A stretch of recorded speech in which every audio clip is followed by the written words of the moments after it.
Euh, on est en principe, on a des participants de toute la province. On a 380, plus de 380 personnes qui avaient donné leur nom pour cette conférence. C'est donc un sujet qui intéresse beaucoup de monde. Euh, qui d'entre nous n'a pas justement connu des histoires d'horreur qui se sont passées dans leur vie sur justement des successions ou encore des choses de fin de vie qui ne se sont pas bien déroulées? À chaque année, on se retrouve à l'AGDER avec des cas tout à fait particuliers au niveau des successions, au niveau du suivi à donner en cas de décès. Euh, c'est important que autant de gens se préoccupent de ce dossier-là. Donc, l'AGDER est fier de vous offrir cette conférence en collaboration, bien sûr, avec son comité de la relève et membrariat. C'est justement ce matin deux personnes de ce comité-là qui vont vous donner cette conférence. On a notre Lynn Séguin de l'Outaouais et on a Denis Duval, un routier, un vieux routier de notre groupe qui est toujours intéressé par les formations de la Bonjour. rive sud. Donc, je vous invite à profiter de cette conférence-là au maximum. Évidemment, il n'y aura pas de période de questions. Vous comprenez qu'au nombre de personnes que nous sommes, c'est impossible, ce serait impossible de répondre à tout le monde, ce serait une cacophonie. Donc, mais la conférence est enregistrée. Elle se retrouvera sur le YouTube de notre site agder.ca dans les prochaines, probablement au cours de la semaine prochaine. Donc, on vous invite à vraiment l'utiliser pour que ça puisse servir à plus de monde et qu'on évite des erreurs ou qu'on évite des oublis importants dans cette période de notre vie ou de notre fin de vie. Donc, je vous laisse entre les mains habiles de Lynn et de Denis pour la suite de la conférence et profitez-en au maximum. Merci. Merci, Michel. Et bon matin à chacun, chacune de vous. C'est un peu intimidant de vous savoir si nombreux, nombreuses. Nous souhaitons, nous espérons être un peu à la hauteur.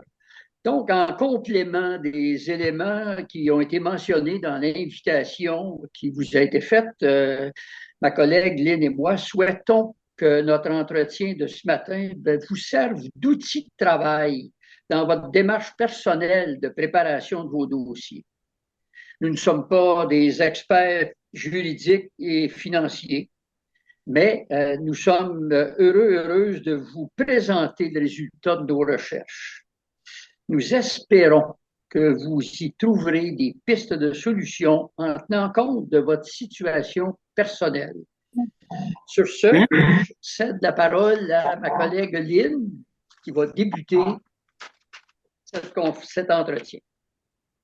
Il y a des informations qui vont être présentées en survol au départ, puis dont on va revenir plus en détail par la suite.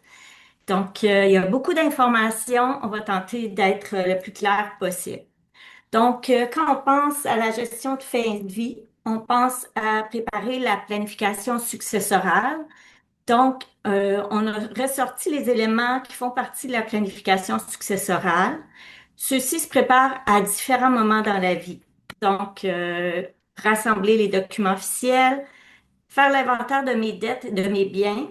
Alors, j'ai écrit compléter un bilan patrimonial. Sur le site web de la Chambre des notaires, il existe un formulaire qui est génial pour aller y inscrire, répertorier toutes vos informations et qui sera très utile et pertinente pour la succession. Déterminer les objectifs successoraux, rédiger un testament, adopter des stratégies fiscales. On a peut-être souscrit à une assurance vie, préparer un mandat de protection, planifier des soins à recevoir en fin de vie, exprimer les volontés concernant les funérailles, prévoir un don d'organes et de tissus si souhaité. Donc, ce sont des éléments, ils ne sont pas dans l'ordre, ça se fait à différents moments.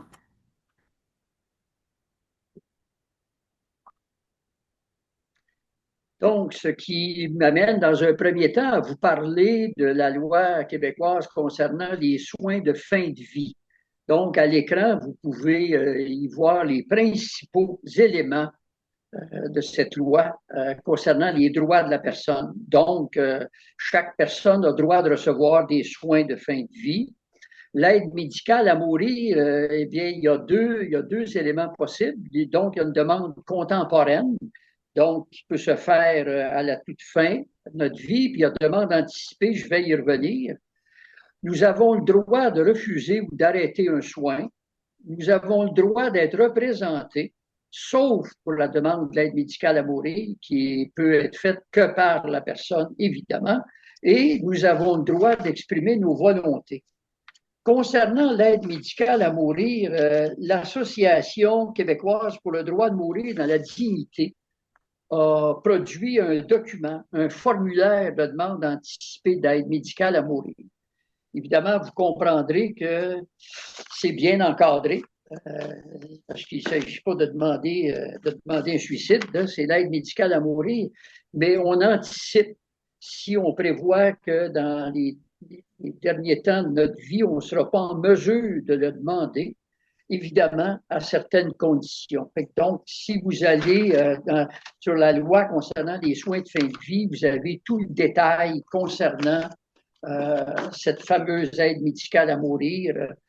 Et l'association a produit un document très, très intéressant là-dessus.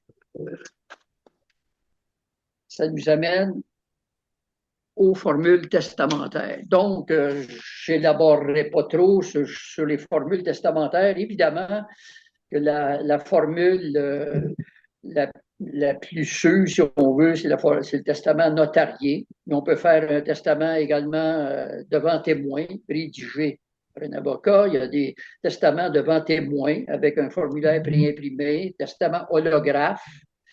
Testament crématiste, bien, le mot le dit. C'est un testament qui est particulier, puis qui donne un peu des indications concernant la disposition de notre corps au moment du décès. Le testament fiduciaire, c'est un testament qui est généralement fait sous la forme notariée, puis le contenu crée à notre décès une fiducie, c'est-à-dire un patrimoine distinct dans lequel une partie ou un ensemble de nos biens sont transférés. Évidemment, des personnes intéressées, vous pouvez aller questionner, il y a beaucoup de détails. Vous avez le testament biologique, donc c'est celui qui est destiné à faire connaître nos volontés sur la façon dont on aimerait être soigné et traité dans les derniers moments de notre vie, au cas où nous serions incapables de nous exprimer. Je n'ai pas mentionné le testament numérique. D'ailleurs, notre collègue, Mme Bouchenard, en a parlé avec beaucoup de justesse au mois de novembre dernier, constituant évidemment une démarche actuelle où les gens sont beaucoup sur le numérique. Donc, je vous invite ceux et celles qui voudraient consulter à ce niveau-là. Donc, vous avez l'ensemble des formules testamentaires. Puis derrière tout ça, c'est des formules évidemment diverses, mais il y a toujours le même but, c'est d'exprimer nos volontés concernant différents aspects de notre vie, que ce soit juridique, que ce soit médical, que ce soit économique, financier. Donc, c'est une manière d'exprimer nos volontés. Je cède la parole à Lynn qui va vous parler justement des éléments du contenu du testament. Alors, ce qu'on retrouve dans le fond, dans le testament, ou ce qu'on doit retrouver, c'est comment on souhaite que la distribution des biens soit faite à notre succession. Alors, on a les différents biens, excusez-moi, qu'il y a les biens qu'on possède, les legs, excusez-moi, les legs particuliers, les différents biens. Donc, comment on veut que ce soit distribué. La désignation du liquidateur, donc nommer la personne que l'on souhaite qui s'occupera de notre succession. Toujours se rappeler que cette personne-là n'est pas dans l'obligation d'accepter, donc c'est bien de prévoir une deuxième personne. Quel pouvoir est-ce qu'on souhaite donner au liquidateur? Donc, c'est bien de noter les différents pouvoirs qu'on souhaite offrir à notre liquidateur.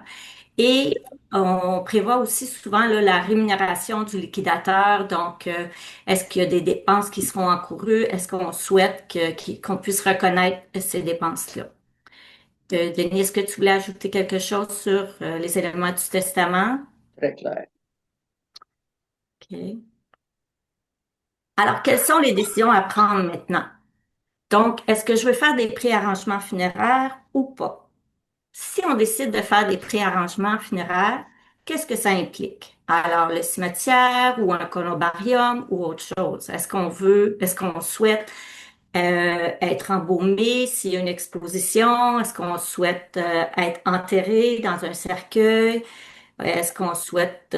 donc, dans le fond, tout le déroulement de la cérémonie funéraire, corbière, porteur, les funérailles, est-ce qu'on les veut à l'église? Est-ce qu'on les veut à la coopérative ou à l'institut funéraire? Est-ce qu'on les veut à un autre endroit? On voit ça de plus en plus, là, les gens choisissent de faire ça chez eux ou Madame Brunet, est-ce que c'est possible de fermer caméra et micro, s'il vous plaît? Euh, Crémation ou aquamation, donc les différentes façons, là, si on n'est pas embaumé, qu'est-ce qu'on peut faire? On peut être incinéré ou l'aquamation. Denis va nous expliquer les différences tantôt. L'urne, l'exposition, les condoléances. Alors, ce sont toutes des choses qui font partie des préarrangements si on décide de les faire.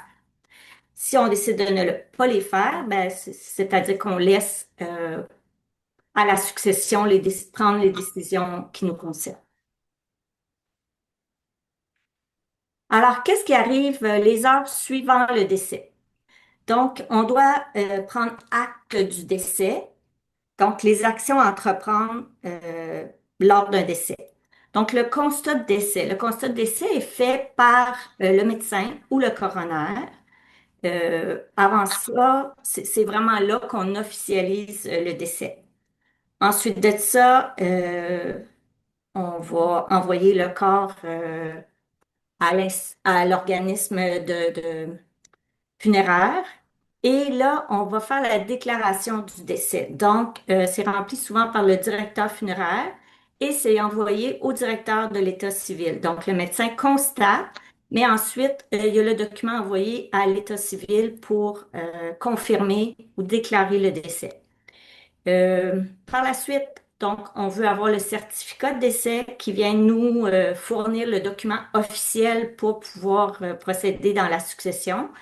Donc, c'est un document qu'on peut faire la demande en ligne ou un formulaire papier pour le certificat de décès qui sera transmis au directeur de l'état civil.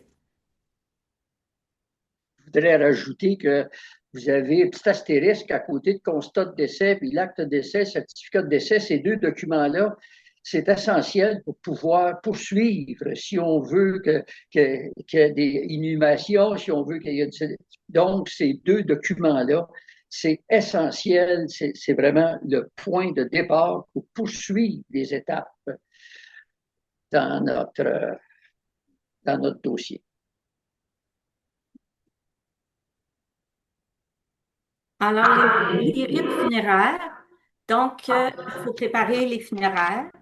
Est-ce que la personne est-ce qu'on a des volontés exprimées? Donc, est-ce qu'avant le décès, on a exprimé nos volontés en lien avec nos funéraires?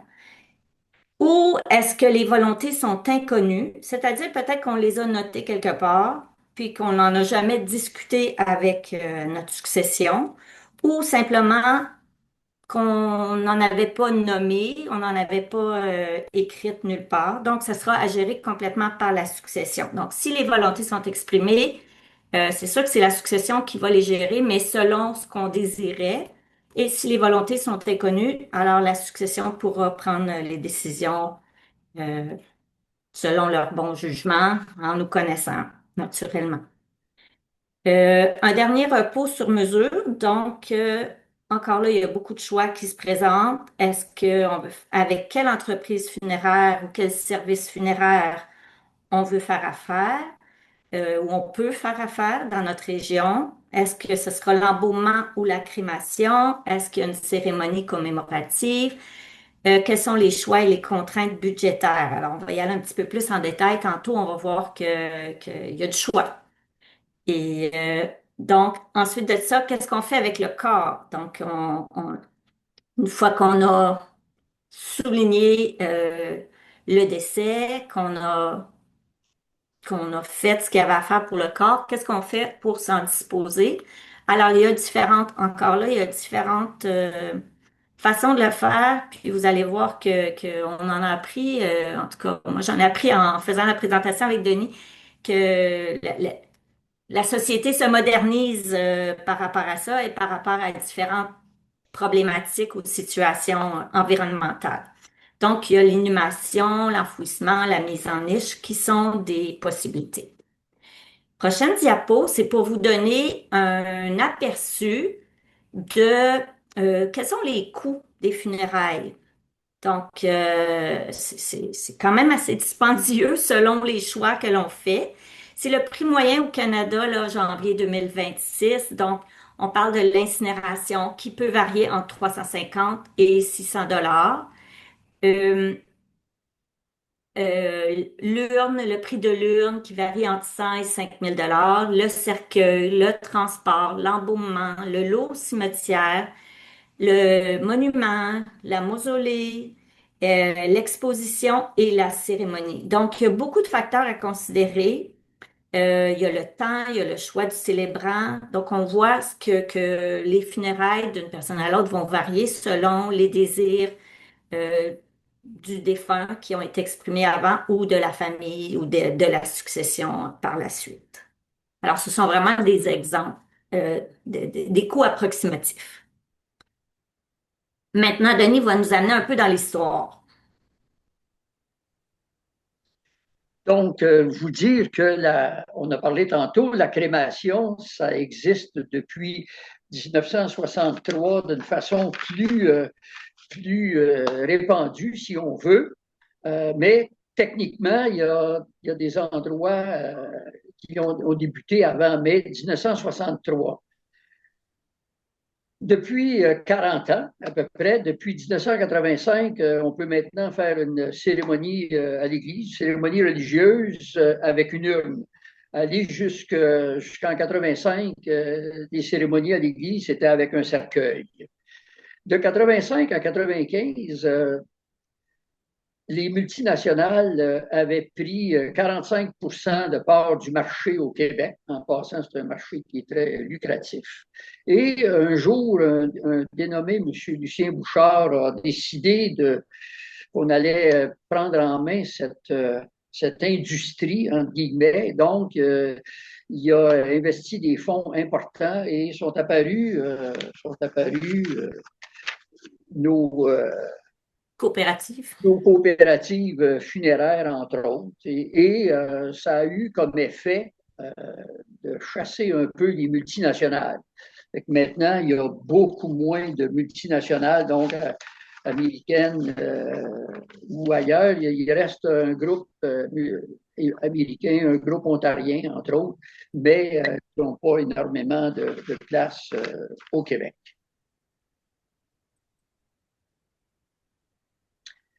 Les tendances actuelles, Lynn en a glissé un petit mot tantôt. Évidemment, les gens ont de plus en plus un souci écologique, environnemental. C'est ce qui fait que maintenant, on voit des urnes biodégradables, des cercueils biodégradables. On essaie d'aller, de protéger vraiment l'environnement. On voit de plus en plus des funérailles comme des célébrations de la vie. Je faisais remarquer dernièrement à des gens de mon entourage, c'est pas par hasard que les salons funéraires ont bâti, entre autres, des chapelles magnifiques. Donc, se sont accaparés de plus en plus ce marché, mais on s'entend qu'au niveau des salons funéraires, on a insisté davantage sur la célébration de la vie, ce qui a amené aussi le religieux à regarder beaucoup plus attentivement cette approche. Donc, Les services, les célébrations de la vie, évidemment, sont de plus en plus diversifiées, c'est de plus en plus personnalisé. Alors, je vous mentionnais tantôt les funérailles bon, écologiques avec des urnes biodégradables, des cercueils en matériaux naturels, des cérémonies en plein air. On a maintenant, évidemment, des funérailles virtuelles. Donc, dépendant de la personne, s'il y a une bonne partie de la famille qui est à l'extérieur, ben, les gens, évidemment, peuvent assister à la célébration en ligne. Donc, les cérémonies peuvent devenir des œuvres collectives qui rendent hommage de manière unique et les gens peuvent retrouver, évidemment, sur des sites la copie de cette célébration-là. Tantôt, Lynn vous parlait de façon de disposer du corps. Donc, il existe trois grandes approches, la crémation, la résurrection et l'aquamation. On va vous en parler un petit peu plus dans la prochaine. Donc, les préarrangements, on en a parlé tantôt, ça concerne vraiment le contrat de service funéraire. Donc, le contrat de sépulture, les conditions d'annulation. Bien, parfois, c'est certain que c'est plus économique que d'aller directement au salon au moment là, du décès, parce que les gens, si le contrat a été signé depuis un certain nombre d'années, parce qu'on comprend que les frais augmentent annuellement à ce niveau-là. Donc, ça peut représenter une certaine économie. Mais il existe, par contre, les gens trouvaient que cette formule était contraignante. Il existe maintenant dans divers salons le dépôt de volonté. Donc, comme c'est un document qui est déposé auprès d'une entreprise, d'une coopérative funéraire. Puis c'est un document qui peut être modifié puis annulé en tout temps. Fait que je vous invite, si vous voulez en savoir un petit peu plus, vous pouvez tout simplement aller sur le site, puis taper dépôt de volonté, puis vous allez avoir plein d'informations concernant cette formule qui n'est pas trop publicisée, mais qui existe. On continue. Donc, je vous fais un bref topo concernant des entreprises funéraires. Vous voyez qu'il y en a un certain nombre. Donc, Harmonia, Azur, Alavida, 800 Crémation, c'est des entreprises qui n'ont pas nécessairement de salon funéraire, mais qui, évidemment, offrent plein de services. Bon, Harmonia, en partie, c'est plus à Québec, mais si vous allez regarder sur le site de chacune de ces entreprises-là, vous allez avoir tous les détails que vous voulez et vous allez comprendre que les coûts sont vraiment moindres concernant ces entreprises. On a évidemment Crémation des Jardins du Souvenir, Actuel, même affaire. On a évidemment les salons funéraires privés, Poirier, Bougie, compagnie, coopératives funéraires, et j'ai rajouté Département des moments. Ça, c'est assez particulier. En 2025, il y a eu une présentation, bien particulière qui a été faite dans l'œil du dragon par cette entreprise-là. Donc, eux, ils nous offrent de faire nos funérailles de notre vivant, ou évidemment, après notre décès. Ils offrent toutes sortes de formules. Et ces gens-là s'appellent, et au moment où ça a été lancé en 2025, l'entreprise, il y avait 25 créatrices de moments. Ils les appellent des créateurs de moments. Là aussi, vous pourrez retrouver amplement de détails. Alors, comme je vous dis, tous ces titres-là, si vous allez voir, vous allez avoir, parce que ça aurait été évidemment ça aurait été un peu surchargé là, de vous présenter dans le détail chacune de ces entreprises-là. Mais c'est simplement pour vous mentionner, on est dans les tendances actuelles, ce qu'on voit, c'est qu'il y a toutes sortes d'initiatives. Même les coopératives funéraires, ils offrent maintenant ce qu'ils appellent des funérailles flex. Donc, on s'aperçoit que l'entreprise s'ajuste aux demandes du moment. On a parlé tantôt de personnaliser, on a parlé d'écologique, on a parlé d'environnement.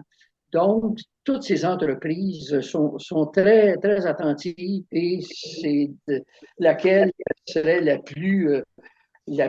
qui sortirait la formule qui pourrait convaincre les gens d'aller chez eux.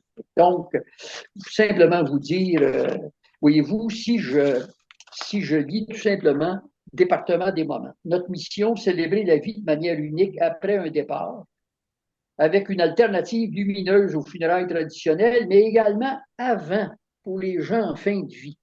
Alors, c'est simplement vous dire, on est un peu rendu là. C'est un monde en ébullition, le monde funéraire, et vous dire que probablement que dans les prochaines années, on n'est pas à l'abri d'autres surprises. Continue. Donc, les coopératives funéraires, il y en a plus d'une trentaine au Québec. C'est un grand réseau. Fait que quand on fait partie d'une coopérative, on devient des copropriétaires. Donc, c'est des services vraiment à une approche qui est très humaine. Fait que si vous vous adressez à une coopérative, vous allez voir les règles de fonctionnement qui sont propres à eux. Puis, les funérailles sur mesure, et ils offrent même, parce qu'il n'y a pas si longtemps, ça se faisait dans les locaux des coopératives, mais maintenant, ils offrent des funérailles sur mesure à l'endroit de notre choix. Alors, c'est simplement vous dire, on est maintenant rendu à une autre étape.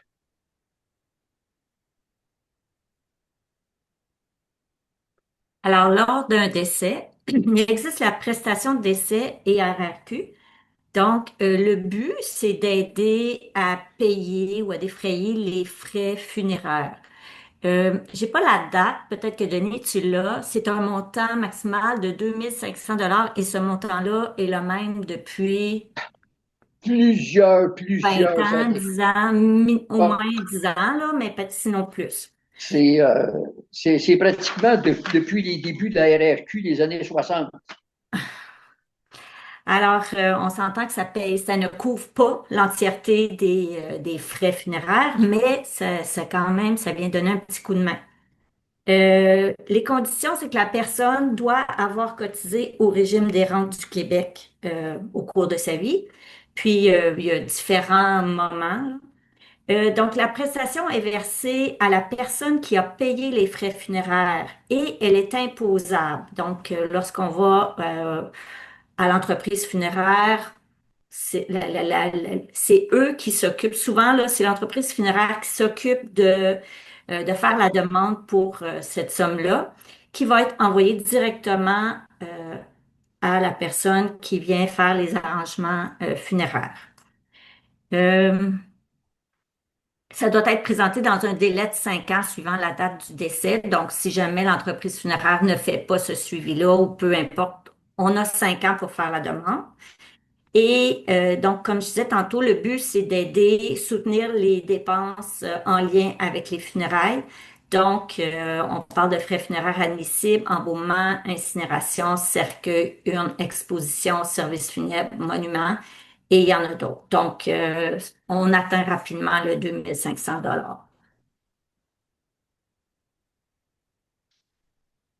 Donc, on passe à un autre domaine, donc on y va plus dans le domaine financier. Bon, vous comprendrez également que à partir, quand on parle des stratégies fiscales, il faut tenir compte évidemment de notre situation. Quand on dit au départ léguer des biens à notre conjoint, bien, si on n'a pas de conjointe, si notre conjointe est décédé, bien évidemment, on ne peut pas léguer des biens, ça va aux enfants ou ça va aux héritiers. Donc, mais au départ, pour éviter de, de payer de l'impôt, la première personne à qui léguer des biens, donc nos REER, nos fermes, notre CELI, c'est au conjoint ou à la conjointe. Parce qu'au moment où c'est légué à nos héritiers, bien évidemment, il y a de l'impôt qui entre en ligne de compte. Dans les stratégies, il y a des gens qui vont souscrire une assurance vie aussi, c'est un élément qui est important. On en a parlé tantôt, créer une fiducie exclusive au profit du conjoint par testament. Léguer des biens, on peut également léguer des biens à des organismes de bienfaisance enregistrés.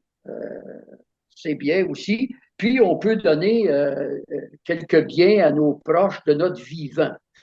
Donc, quand vous regardez à travers ces éléments-là, c'est des éléments pour essayer et de façon tout à fait légale, d'en donner un peu moins au gouvernement qui nous surveille de très près à notre décès, puis qui va se faire, évidemment, va aller chercher tout ce qu'il est capable d'aller chercher. Et donc, je pense que concernant cet élément-là en particulier, je pense qu'on a intérêt à s'adresser à des gens qui s'y connaissent, des planificateurs financiers ou autres, mais des personnes qui vont pouvoir nous accompagner dans cet élément-là pour nous éviter de donner au gouvernement des sommes importantes alors que ça pourrait être légué à nos descendants, à nos héritiers, de façon tout à fait légale.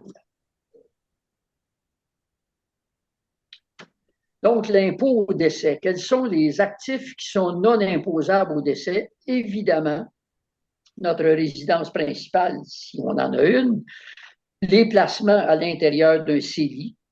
Alors, je nous fais remarquer qu'un CELI, ça nous fait pas sauver d'impôts, mais ça a l'avantage que c'est un placement qui est non imposable au décès.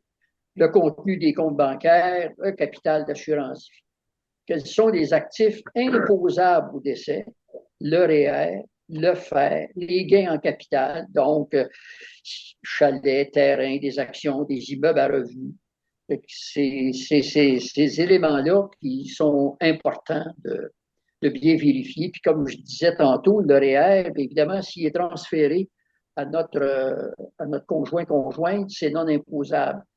Je nous fais remarquer également concernant les REER, que, bon, si on n'a pas de conjointe, la somme de nos REER, le gouvernement, lui, il fait comme si on les retirait entièrement au moment du décès. Donc, ça vient s'ajouter à nos actifs imposables et à ce moment-là, bien, les héritiers ont une certaine surprise parce que s'ils pensaient de recevoir une bonne partie des REER, ils vont constater qu'il y en a une bonne partie qui s'en va au gouvernement. Je laisse Lynn pour la suite. Oui, alors, concernant la déclaration d'impôt, donc, il faut produire la déclaration d'impôt pour informer le gouvernement des actifs du décès, du défunt. Alors, il y a des dates limites pour la déclaration d'impôt. Donc, si le décès a lieu entre le 1er janvier et le 30 octobre de l'année, il faut produire la déclaration avant le 30 avril de l'année suivante. Si le décès a lieu entre le 1er novembre et le 31 décembre, on a 6 mois après la date du décès pour produire la déclaration d'impôt. C'est sûr qu'il faut faire une première déclaration d'impôt, mais si la succession doit vendre des maisons, donc il y aura peut-être une autre déclaration d'impôt à faire. Donc, la succession devra produire une déclaration d'impôt de revenus à partir du jour du décès, mais jusqu'à la liquidation de la succession. Donc, tant que la succession n'est pas complètement liquidée, il peut y avoir des déclarations d'impôt à produire.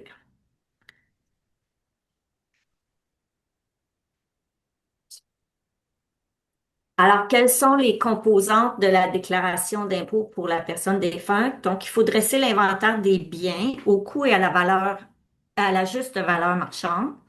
Il faut déclarer les revenus de toute provenance. Il faut déterminer la valeur transférable au conjoint, donc les REER, le FER, le CELI, le régime de pension. Il faut calculer en gain en capital accumulé sur l'immobilier. Donc, à ce moment-là, il faut obtenir une évaluation agréée, ainsi que les actions, les placements enregistrés. Puis, il faut remplir les déclarations fiscales, les droits ou les biens, les fiducies. Donc, lorsqu'il y a des biens qui appartenaient encore au défunt, ben, il y a des démarches un peu plus officielles à faire que si on est vivant puis qu'on se débarrasse de nos biens ou notre immobilier. Qu'il faut quand même déclarer maintenant, c'est lorsqu'on fait les produits, les déclarations d'impôts. Euh, Denis va nous parler un petit peu de la loi, du projet de loi 66. Et avant de vous parler du projet de loi, je voudrais simplement apporter une petite précision. Lynn vous a mentionné tantôt des rapports d'impôts à faire. Bon, supposons que la personne décède en février 2026. Donc, il y aura un premier rapport d'impôt à faire pour la personne décédée, donc comprenant janvier, février. Et à partir du décès, là, la succession aura à produire un rapport d'impôt pour ce qui va se passer durant le règlement de la succession. Puis quand on sait que parfois les successions prennent 2, 3, 4 et 5 ans à se régler, donc ça nous indique qu'il y a vraiment deux rapports d'impôt distincts à faire.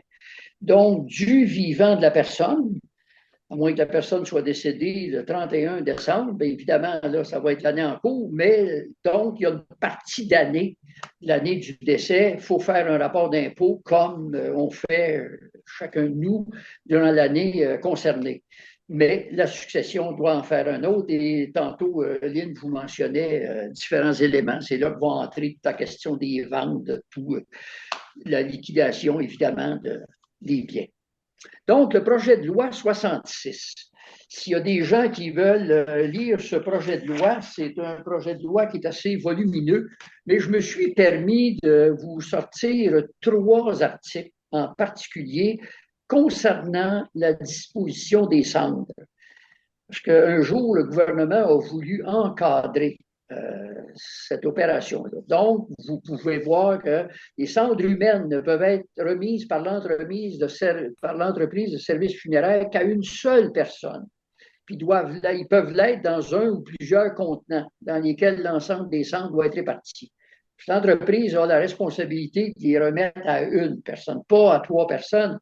La personne qui les reçoit, si elle veut les distribuer puis veut en donner à d'autres personnes, ça lui appartient. Mais l'entreprise funéraire, une personne. Nul ne peut disperser des cendres humaines à un endroit où elles pourraient constituer une nuisance. Et là, il peut y avoir certainement des discussions sur le mot nuisance ou d'une manière qui ne respecte pas la dignité de la personne décédée. Selon Harmonia, les cendres ne constituent pas une nuisance lorsqu'elles ne peuvent être vues ou piétinées après leur dispersion. Et je veux simplement vous dire que dépendant qu'est-ce que vous souhaitez que les gens fassent avec vos cendres, il y a certainement lieu de se questionner. Mais il ne faut pas être naïf non plus. C'est certain qu'il y a beaucoup de gens qui dispersent les cendres à tout vent à l'occasion et ils ne sont pas nécessairement conformes au projet. Mais dans ce cas-là, c'est comme un peu pas vu, pas pris, pas dénoncé. Donc, et le dépôt en terre des cendres enfermées dans un contenant ne peut être effectué que dans un cimetière. Donc, normalement, les gens ne seraient pas censés enterrer l'urne dans le terrain familial ou quelque part au chalet ou quoi que ce soit. Donc, l'article du règlement, il est clair. Les cendres peuvent être enterrées que dans un cimetière, peuvent être déposées évidemment dans un columbarium. Ça, on en a parlé tantôt. Peuvent être déposés sur la tablette du foyer aussi. Peuvent être déposés sur la tablette à la maison. Foyer, peuvent être, c'est ça. Mais ils ne peuvent pas être enterrés. Puis, c'est un peu normal parce qu'à un moment donné, quelqu'un pourrait si c'est enterré un peu n'importe où, quelqu'un pourrait arriver sur l'une, puis bon, briser l'une ou faire en sorte, et donc, là, il y aurait comme une espèce de profanation des cendres de la personne. Là. Fait que ça peut pas être placé n'importe où. Des urnes funéraires. Donc, vous comprendrez que c'est aussi un monde qui évolue énormément. Là, j'ai mis quelques exemples. Donc, il existe il y a des artisans du sable, ils font des urnes en sable des îles de la Madeleine. Il y a des urnes design à base de marques de café consommées comme terreau fertile. Marché aux fleurs offre des urnes en bois. Les urnes aux iris, je vais vous en parler tantôt, donc possibilité de glisser plus d'une urne funéraire dans un unique caveau familial, mais celle-là, je vais vous en parler un petit peu plus. Bon, les urnes boréales, si jamais ça vous intéresse d'avoir une urne où c'est votre face qui est dessus, ben, les urnes boréales, ils offrent ça. C'est comme une sculpture unique en terre cuite, façonnée à la main, votre faciès. Les verres sérénité, ben, vous connaissez sans doute ça. Donc, c'est tout le monde de la bijouterie funéraire unique en verre Boro. Donc, il y a des gens qui portent bagues, pendentifs. Okay. Pourquoi je vous parle des urnes Osiris? C'est une entreprise du Québec. Bon, ce qui est intéressant dans ça, c'est que d'un, ça ne prend pas énormément de place. Les cimetières qui commencent à manquer de place, ça pourrait être une avenue très importante. Ça coûte beaucoup moins cher que d'installer un monument, du creusage à chaque fois qu'on veut inhumer une urne. En tout et partout, là, ça peut coûter parce que ce qui coûte cher, c'est la plaque en granit. Là. Donc, vous voyez, c'est comme un tube. Puis, on insère des urnes à l'intérieur de ça. Puis, le propriétaire me disait, ben, si on met des urnes dégradables, on peut en mettre beaucoup plus que 4, parce qu'avec le temps, ces urnes-là se décomposent. Il ne reste que des cendres. Donc, je vous le présente parce que c'est quelque chose qui est passablement récent, qui n'est pas très connu, mais je trouve que c'est une offre qui est intéressante. Faut juste s'assurer que l'endroit où vous souhaiteriez être inhumé, ben, que les gens sont rendus là.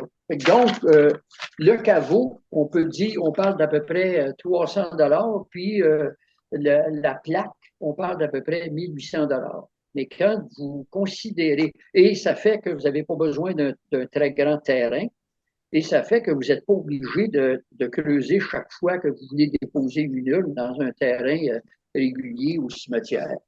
Donc, il y a une économie qui peut être intéressante. Donc, c'est une offre que je tenais à vous présenter parce que ça sort un peu de l'ordinaire, de ce qu'on connaît présentement. Continue. Ça, je suis certain que vous ne connaissez pas Chrysalia. C'est un concept qui est tellement nouveau qu'il va commencer à être mis en place. Donc, vous voyez, il y a une urne, puis il y a comme une chrysalide. Ça fait partie d'un rituel qu'on va pouvoir vivre maintenant dans des salons funéraires, mais le concept a été acheté par Bourgie Athos pour les 2 prochaines années. Donc, c'est eux qui ont l'exclusivité de ce rituel chrysalia. Donc, chrysalide. Donc, fait que si vous souhaitez avoir plus d'informations, si vous faites affaire avec un salon Bourgie Athos, vous leur demandez. Je ne peux pas vous donner le coût parce que c'est sûr que c'est un supplément probablement à la facture du salon funéraire. Vous achetez cette urne particulière, vous achetez ce bocal et ces perles-là. Mais donc, c'est un coût supplémentaire, évidemment, mais ça débute présentement et il y aura une première expérience qui va être vécue pour les gens qui connaissent un peu la rive sud, donc chez Bourgie, Saint-Hubert, va être vécue pour une première fois là, début février. Mais si des gens vous êtes intéressés, c'est simplement vous dire, et je suis certain que Chrysalia va amener, évidemment, d'autres types de rituels dans nos salons funéraires. C'est simplement vous montrer l'évolution vers laquelle nous sommes. Donc ça fait vraiment partie de nouvelles tendances et les gens, évidemment, peuvent conserver l'hume, conservent évidemment ce bocal et les perles et c'est un rituel, je dirais, très lumineux. J'ai assisté à une présentation et je pense que ça deviendrait un élément très, très intéressant pour les gens qui se sentent interpellés par cette approche. Disposition du corps. Lynn en a parlé tantôt, donc il y a l'embaumement, donc c'est de préserver le corps, puis lui redonner des traits sereins. S'il est exposé plus de 24 heures, ça c'est ce qu'on a connu, jusqu'au début des années 60. Donc, la personne qui est exposée dans un cercueil, dans un salon funéraire. La crémation ou incinération, donc, c'est brûler dans un crématorium le corps d'une personne pour le réduire en cendres. Ne peut être effectué avant 12 heures après la rédaction du constat de décès. Donc, on a une petite référence tantôt. Donc, tant que le constat de décès n'a pas été rédigé, on peut pas faire ce type d'opération-là de crémation, d'incinération. L'aquamation, c'est un service de crémation par l'eau. Ne nécessite pas l'achat d'un contenant de crémation ou d'un cercueil. C'est plus économique et écologique. C'est l'entreprise funéraire Le Sieur et Frères à Saint-Jean, Granby, qui offre cette possibilité-là. Donc, pour eux, ils disent que c'est moins polluant que la crémation ordinaire. Alors, on constate, Denis, que selon les régions, des fois, il y a des services qui sont offerts dans certaines régions et dans d'autres régions, ça n'existe Exactement. pas encore, ça commence Oui, plus merci dans pour la la précision. métropole et autour. Tu as entièrement raison. La résumation, je l'ai mentionné parce que c'est aussi une forme qui existe, mais ce n'est pas encore en vigueur au Canada. Donc, réduire le corps en cendres sans l'incinérer, le baigner dans une solution alcaline, dans un caisson métallique particulier. La pyrale. Bon, la pyrale, vous n'avez probablement pas nécessairement entendu parler de ça. Moi, j'ai vu une démonstration de ça quand je suis allé au Salon de la mort il y a 6-7 ans au Palais des Congrès à Montréal.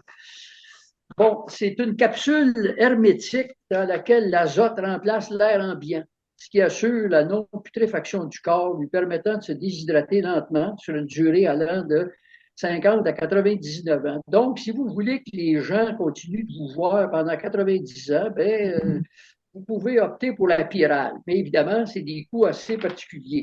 Je vous montre un peu la pyrale. Bon, pyrale vient de pyramide, puis celui qui a inventé ça, il est allé étudier tout le phénomène des pyramides. C'est pour ça qu'il a appelé ça une pyrale. Mais si des gens sont intéressés d'investir dans ce type de cercueil, vous allez sur le site, puis vous allez voir plein de détails. Je n'ai pas l'impression, c'est parce que quelque part, il faut garder ça quelque part aussi, là. Mais bon, il doit y avoir des gens qui ont peut-être l'intérêt pour ce type de disposition. Alors, on aurait pu terminer la présentation par ceci, mais on trouvait ça plate de finir avec la fin de vie, hein? Donc, on est revenu avec des petites informations peut-être qu'on connaît déjà, mais un petit rappel sur qu'est-ce que le patrimoine familial. Donc, les règles ont été instaurées au 1er juillet 1989. C'est l'ensemble de biens accumulés par un couple marié ou uni civilement qui est partagé à part égale lors d'un décès. Donc, qu'est-ce qu'on retrouve dans le patrimoine familial? La résidence, les résidences de la famille, les meubles qui garnissent ces résidences, les véhicules automobiles, les droits accumulés dans un régime de retraite durant le mariage et le régime des rentes du Québec. On a un droit de partage s'il y a une séparation de corps, s'il y a un divorce, s'il y a une résiliation de l'union civile, s'il y a l'annulation du mariage ou lors du décès d'un des conjoints. Ce qui est exclu du calcul, donc, c'est le solde des dettes contractées pour l'acquisition ou l'amélioration. C'est les sommes payées avant le mariage pour l'acquisition ou l'amélioration, puis aussi les biens reçus par la personne par succession, legs ou donation. Donc, ça ne fait pas partie du patrimoine familial. Je voudrais juste rajouter qu'Anteline, tantôt, au tout début, vous a parlé de planification successorale, mais évidemment, le patrimoine familial, c'est un élément plus qu'important. On trouvait nécessaire de vous faire un rappel Mhm. des principaux éléments du patrimoine familial. Ça va faire partie des éléments à considérer dans la planification de la succession, de même que la diapo suivante qui va parler des régimes matrimoniaux. Alors, il existe trois régimes matrimoniaux au Québec. Et on voit que cela a évolué dans le temps. Donc, comme nous sommes des retraités, ben, les différentes situations on peut se retrouver dans une ou l'autre des trois différentes situations. Donc, pour les couples, donc, la séparation de biens, c'est adopté uniquement en signant un contrat de mariage devant notaire. La société d'acquet, c'est le régime légal en vigueur depuis le 1er juillet 1970 si on n'a pas de signature de contrat de mariage avant la célébration. Et la communauté de biens, donc c'est le régime légal qui était en vigueur avant le 1er juillet 1970 si on n'a pas de signature de contrat de mariage avant la célébration. Alors, ça complète notre présentation. Denis, est-ce que tu voulais ajouter quelque chose avant que je fasse le dernier mot? Simplement, bon, on est conscient que possiblement que comme c'est mentionné, vous aurez sans doute des commentaires, des questions. On trouvera un moyen d'y répondre dans la mesure du possible, parce que c'est évident que ce matin, on vous a présenté un outil, mais les grandes lignes. On n'est pas allé dans tous les détails. On aurait pu vous laisser 50, 60 diapositives et plus, euh, parce qu'il y a énormément de documentation à ces sujets. Mais ce qu'on souhaite, comme je l'ai mentionné au début, ce qu'on souhaite, c'est que ça vous serve d'outil, puis de guide. Puis là, c'est votre travail qui commence. Probablement qu'il y en a plusieurs qui sont avancés dans leur démarche.